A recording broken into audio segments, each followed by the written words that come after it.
मलंगड विभागातील सर्वात मोठ्या आणि महत्त्वाच्या ग्रामपंचायतीपैकी एक असलेल्या नेवाळी ग्रामपंचायतीत मूलभूत सुविधांचा प्रश्न ऐरणीवर आला आहे. आरोग्य आणि स्वच्छतेसारख्या महत्त्वाच्या विषयांकडे प्रशासनाचे दुर्लक्ष होत असल्याचा आरोप नागरिकांकडून केला जात आहे. शाळा आणि रुग्णालयाच्या अगदी समोरच कचऱ्याचे मोठे मोठे ढीग साचलेले पाहायला मिळत आहेत. यामुळे परिसरात दुर्गंधी पसरत असून नागरिक आणि विद्यार्थ्यांच्या आरोग्याचा प्रश्न निर्माण झाला आहे.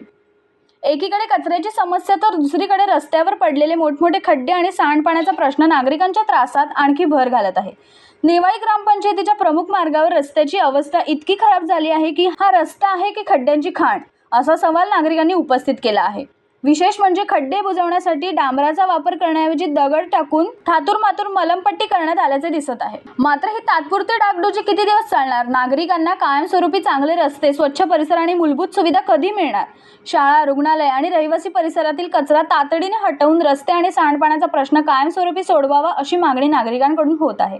आता नेवाळी ग्रामपंचायत प्रशासन या गंभीर समस्यांकडे गांभीर्याने पाहून ठोस कारवाई करणार का, हे पाहणे महत्त्वाचे ठरले आहे. ब्युरो रिपोर्ट, जनशक्ती कल्याण.